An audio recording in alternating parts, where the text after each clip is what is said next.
Se realizarán los días 23 de mayo en el Polideportivo 5 Centenario y el 27 de mayo de 2022 en la FEP número 7 Vicente Arcadio Sanemi de esta ciudad. Los y las disertantes son el doctor Vicente Llanes. Un escándalo preocupante, ¿no? Porque no dejan actuar a la oposición.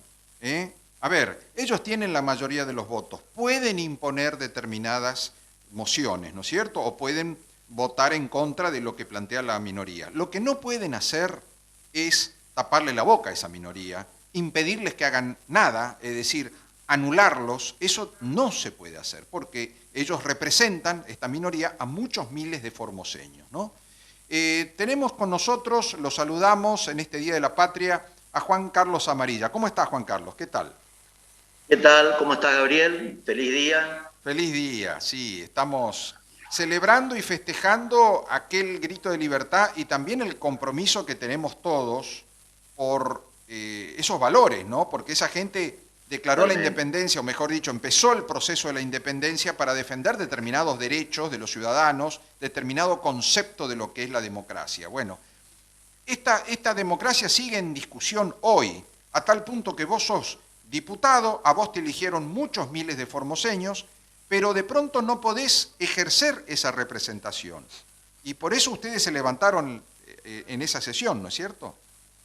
Totalmente. Bueno, en primer lugar, lo que nosotros veníamos planteando tiene que ver con situaciones que una gran parte de la sociedad viene reclamando. Nosotros venimos planteando la interpelación del ministro de la Producción porque hay un montón de productores de la provincia que la pasaron muy mal, que la están pasando muy mal.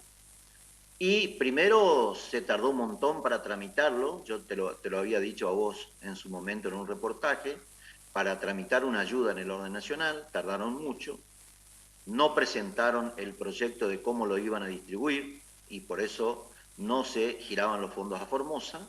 Bueno, la semana pasada esos fondos fueron girados a Formosa, son 150 millones de pesos que no, como ayuda como tal, digamos que es mínimo, pero es una ayuda al fin.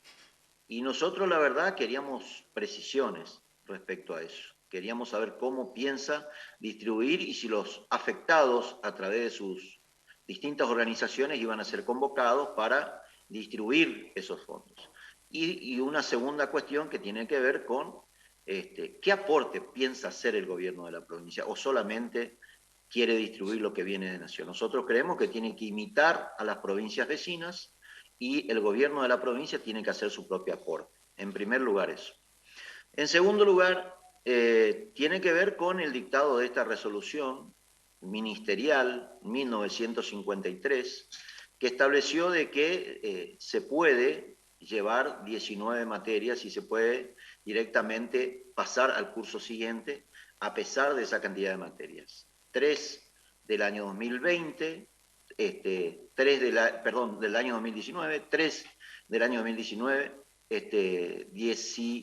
14, ¿no es cierto?, del año 13, del año 20 y, bueno, del 21 otras 3. Estamos hablando entonces de, en total, 19 materias. Y bueno, la idea un poco que teníamos todo y por el cual presentamos un escrito era saber qué bases o qué elementos, de qué elementos se valió el ministro Basterra para dictar esta resolución.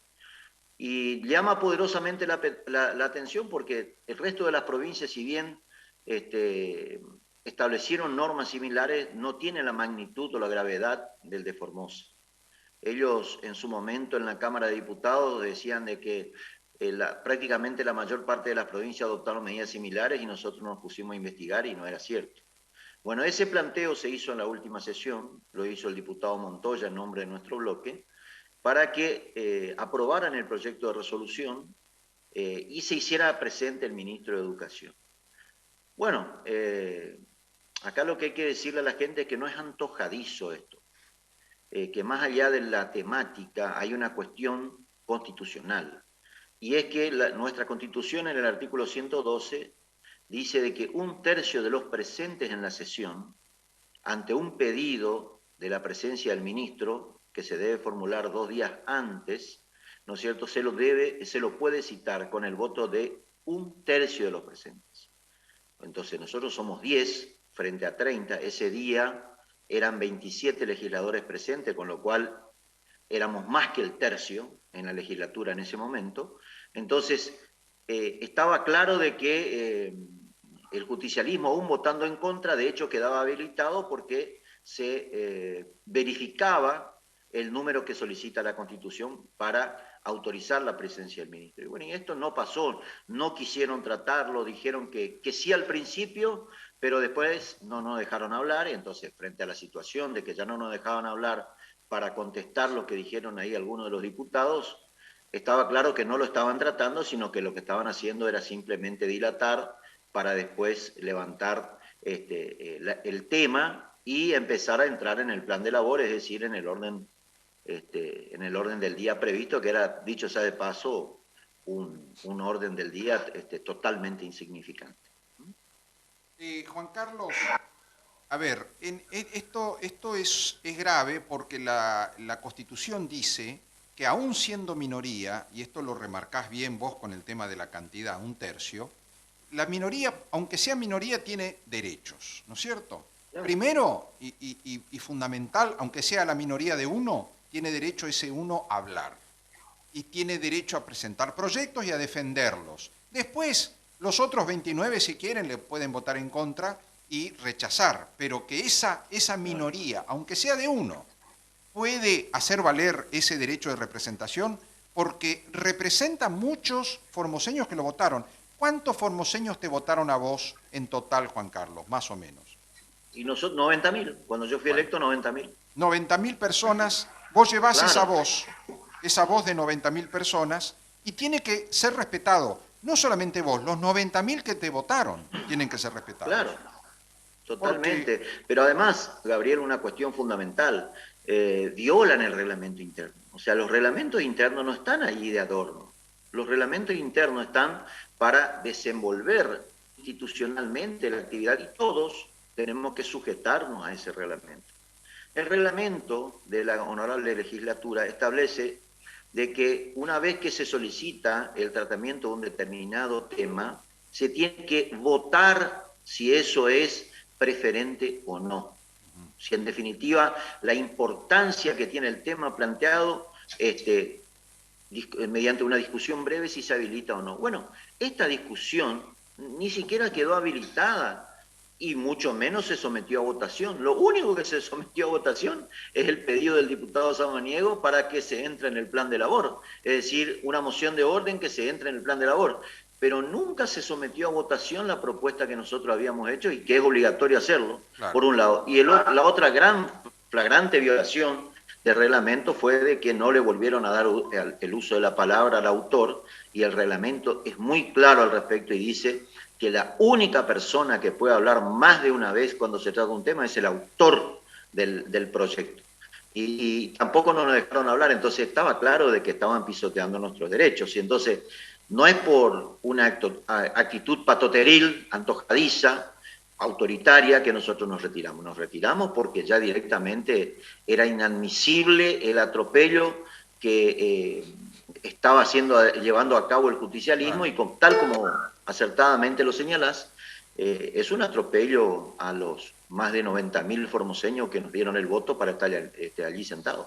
Otra cosa, a ver, Juan Carlos, si ustedes se quedaban y no decían nada, ocurre otra situación, que es consentir, avalar, claro, ¿no es cierto? Entonces, claro, si a vos te pasa algo grave, alguien te quita derechos, te niega, y vos no decís nada, estás consintiendo. Después esa misma persona que te negó te va a decir, pero si vos no dijiste nada, vos no hiciste nada, vos no reclamaste, ¿qué venís ahora, después de una semana o 15 días, un mes, a reclamar si vos en ese momento no dijiste nada? Bueno, ustedes, si se quedaban y no decían nada, iban a consentir eso que estaba pasando.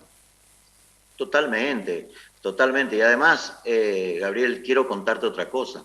En las 2 reuniones de comisión previa a la sesión del jueves pasado, planteé en el seno de la comisión la posibilidad de que, a los efectos de viabilizar y que la actividad legislativa se vuelva más interesante, ¿no? Que vengan a las comisiones los ministros, es decir, aquellos que están, que deben hablar de determinados temas que los opositores queremos saber, que vengan a las comisiones. Claro. Si no quieren venir a la sesión, que por lo menos vengan en la comisión a contestar las preguntas, porque Seguro.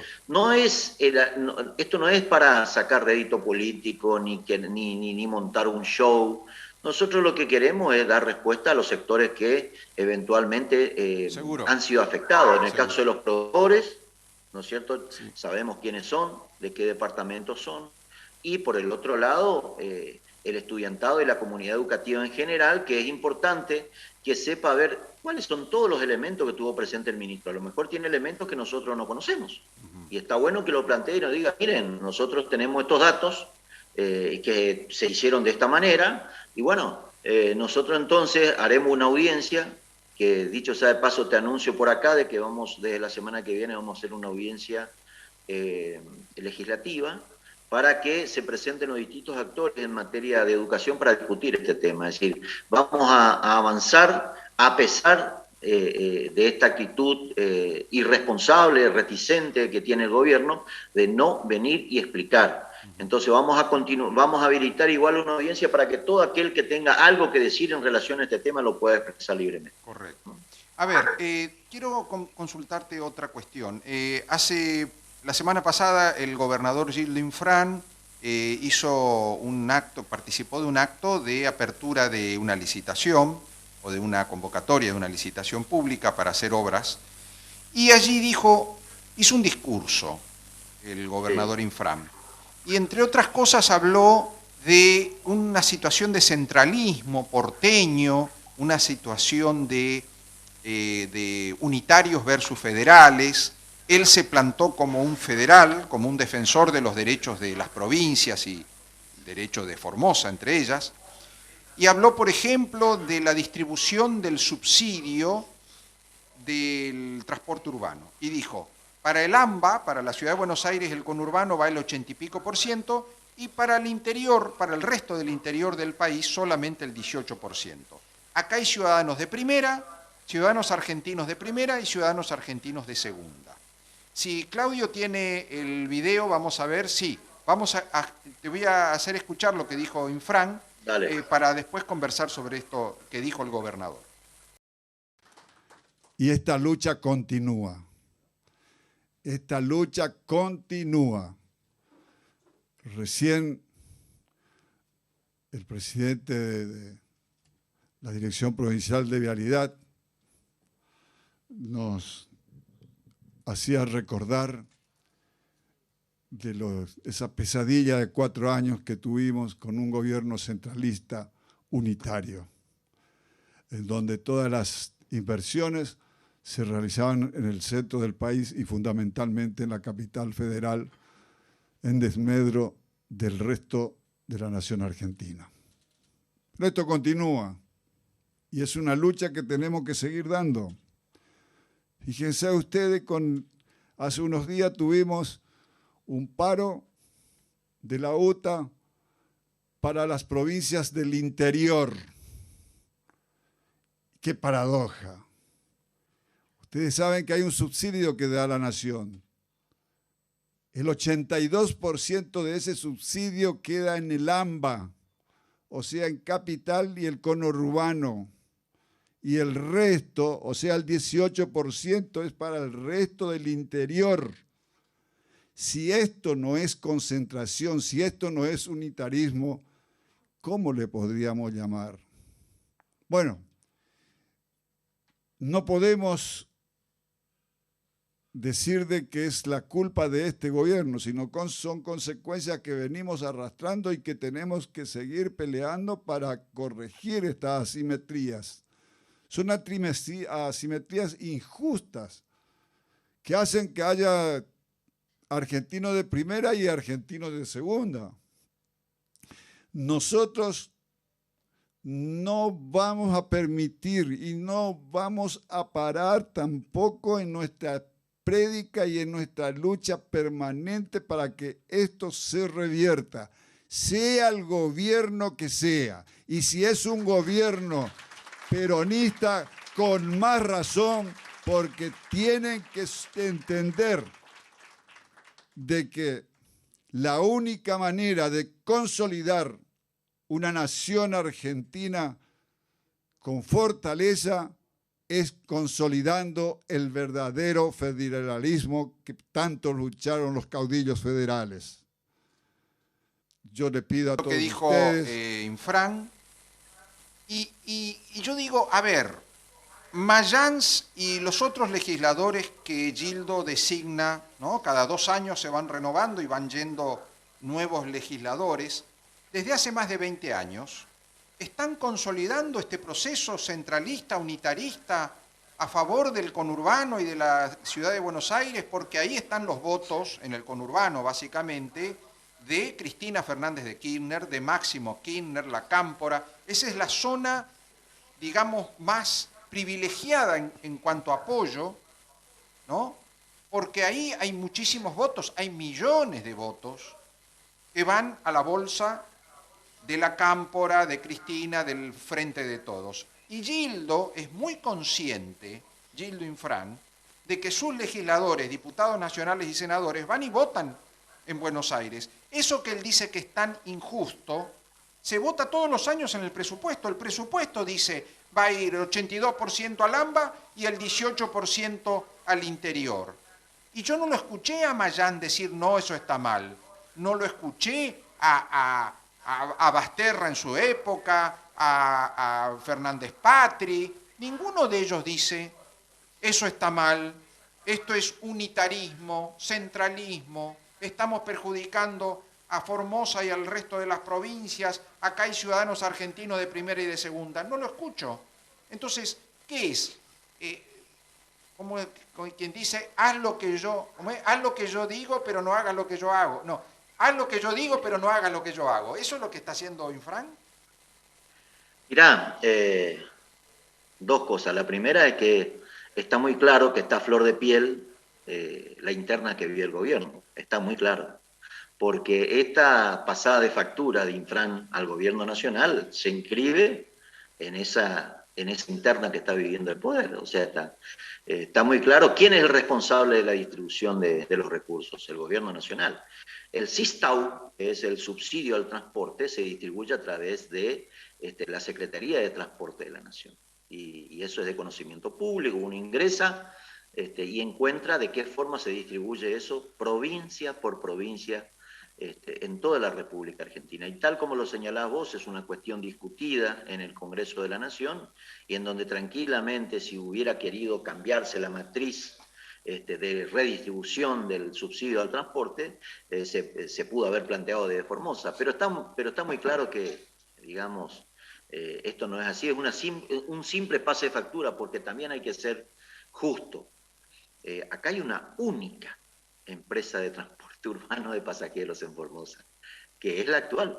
No hay otras localidades en Formosa que necesiten del subsidio del transporte urbano, de modo tal de que la distribución en cuanto a Formosa se refiere es la correcta. No hay empresa que esté excluido de la distribución de subsidios. Eso en primer lugar.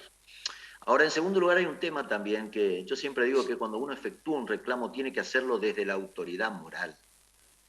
E Infran no tiene ninguna autoridad moral y mucho menos para plantear la esencia del federalismo en la administración de las cosas públicas, porque él es el más unitario que hay en el país, es más unitario que Mitre, Gildo Infran. ¿Por qué digo esto? Porque él se niega sistemáticamente a dar lo que le corresponde a cada uno de los municipios de la provincia. Prefieren que sean mendigos de la obra pública, que prefieren que sean mendigos de aquello que quiere realizar en su respectiva localidad. Prefiere que suplique mensualmente a Gildo Infran una ayuda extraordinaria para poder cumplir con otros fines que no sea la de pagar sueldos. Tiene que mendigar. ¿Por qué tiene que mendigar? Porque es muy sencillo. Infran se queda con el 90% de los recursos coparticipables y solo distribuye el 10% entre los municipios. Eso no es federalismo, en absoluto. Eso es el más claro y perverso unitarismo en el manejo de los recursos públicos. O sea, eso es lo que pasa en Formosa y eso no lo estamos inventando, es de conocimiento público. Entonces Infran primero tiene que corregirse a sí mismo para ir y hacer el planteo en el orden nacional de un, digamos, de un sentido federal en la distribución de los recursos. Él tiene que dar el ejemplo.